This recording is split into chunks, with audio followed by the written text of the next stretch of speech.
our step 5 is validating the instrument. We're talking about if you're creating a brand new instrument here. This survey reliability and validity is managed in the same way as other research. Anything that we're going to use to measure something needs to be a valid and reliable piece of equipment. The validation of an instrument is essential. It's very important in ensuring that the instrument, number one, measures what it is intended to measure, and number two,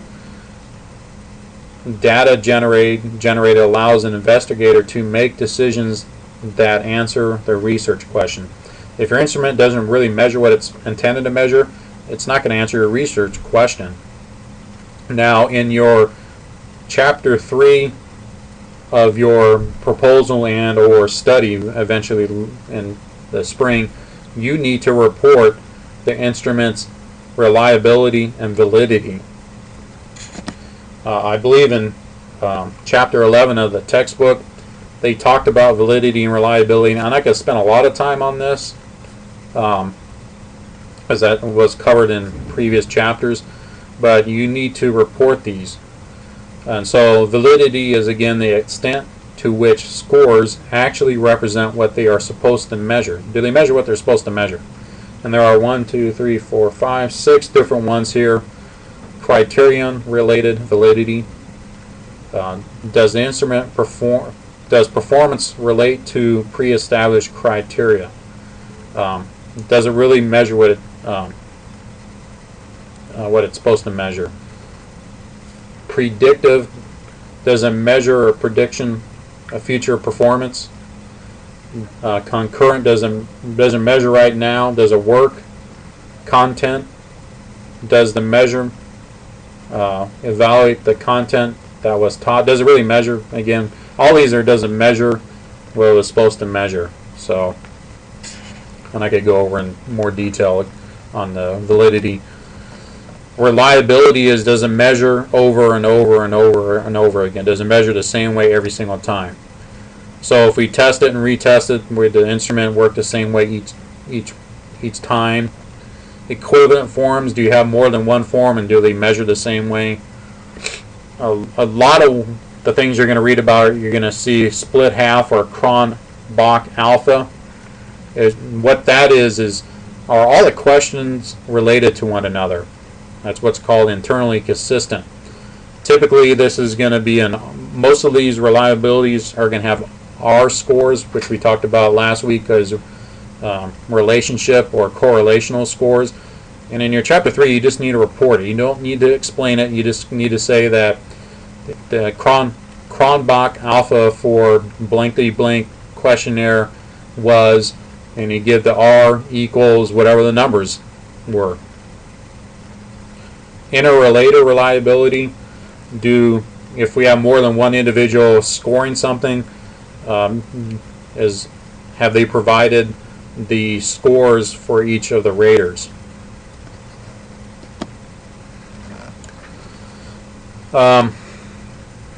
When we're giving out the survey, we're getting ready to actually go out and collect data, actually getting ready to do our study.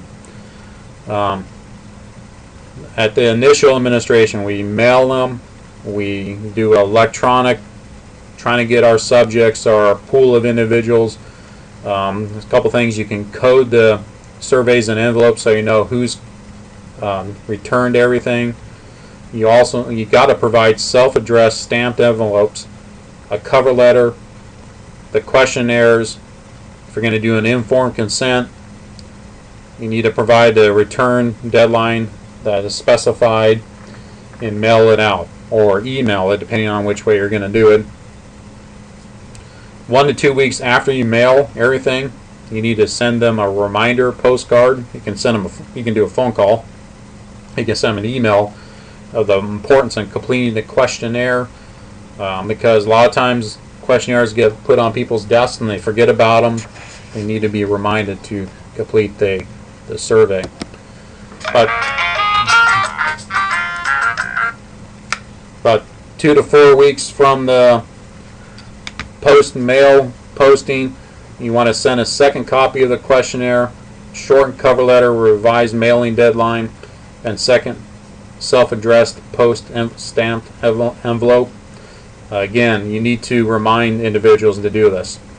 About a month to a month and a half after you mailed the first thing, send a third copy of the questionnaire. Obviously, you need to know who's turned things in, so you don't keep bombarding people who have already turned things in for you. This is just a time or a picture of the time frame for doing your survey. Just kind of what I just said in words. Basically, the whole point of this is that you have to continually remind individuals to complete your survey, or they won't get things done. Along with that, ways to improve your return rate. Ideal return rate 60-80%. I think that's pretty high. I think it's more like 30 to 40%. Typically in the NATA, the return rate's about 30%, which is still pretty good.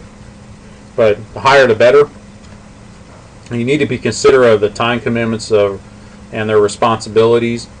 And most of us in athletics, August through November is really, really busy. We're transitioning between sports seasons. Probably not a good time to ask people that are involved in sports to do a survey, or don't do things in in-season. Try to avoid in-season for particular sports. Another thing is a lot of people are given a number of surveys every year. Try to be considerate of their time. Don't give them really, really long surveys. Make sure your survey is quality. Make sure it looks good. It's easy to use, easy to do, so they don't have to spend a time figuring out. I already said don't make it too long, about 10 minutes. That's about where you want to do it. Make it easy to complete, and you need to focus on the importance of the response, the results to the respondents. Include a short motivational cover letter. Make them want to complete your questionnaire, of all the different questionnaires that they asked. I know I did this. I solicited people in advance, so they knew I was coming. So when that showed up, they had already committed to doing it. Now, if you're doing a random selection, obviously you won't do that. I really think the electronic formats is the way to go. It makes it easier on a lot of people. Now, let me talk about pilot testing. If you develop your own questionnaire, you'll need to do a pilot test, and that is you're going to use your questionnaire on a small number of individuals in your sample group. You're going to ask for feedback on the questions. Make sure that the questionnaire worked right and it was functional. And then you revise the survey based on the written comments. And then you exclude the pilot participants from your final sample for the study. Now I'm going to give an example. This is from my dissertation. If you have my chapter 3 in front of you, you can follow along. This is in the pilot study portion. My research study focused on the professional socialization of athletic training students. And professional socialization is basically how individuals feel like they're a part of a particular profession. And for my dissertation, there was nothing out there for what I was looking at, so I had to develop a questionnaire. So with a Delphi, I use a Delphi method, which the textbook talks about, where we're going to use a group of experts to help come up with the constructs, the important things for my questionnaire.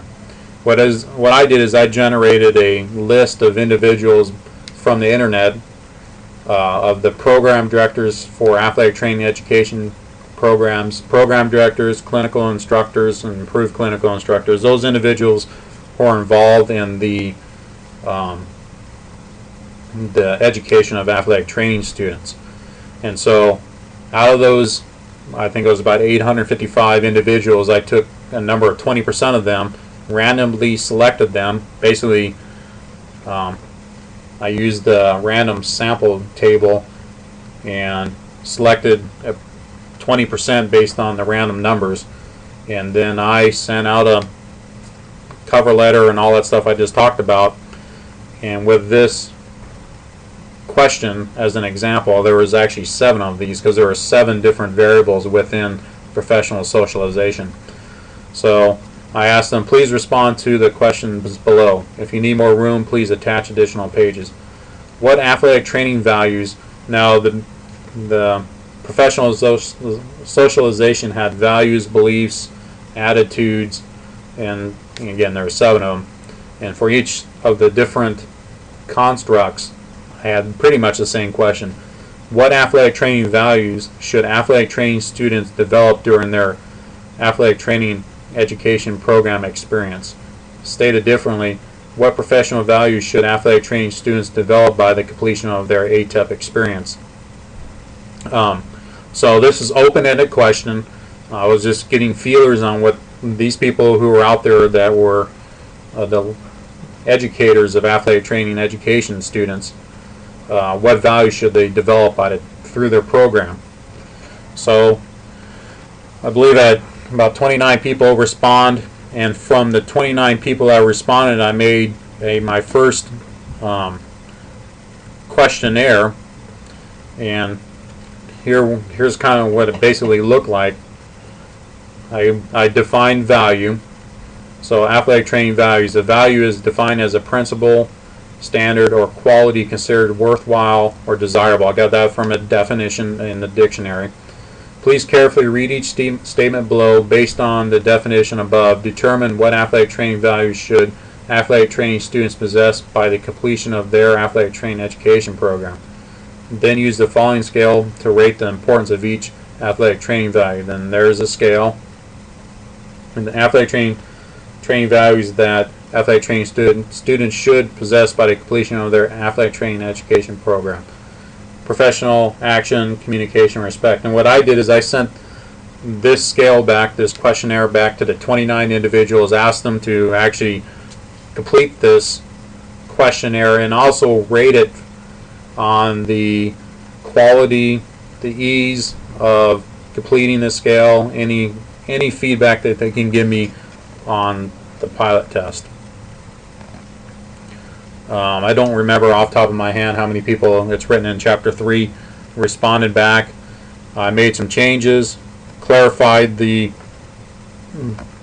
questionnaire, and came up, got some good feedback, made some changes for my final questionnaire, and I shortened up the definition and the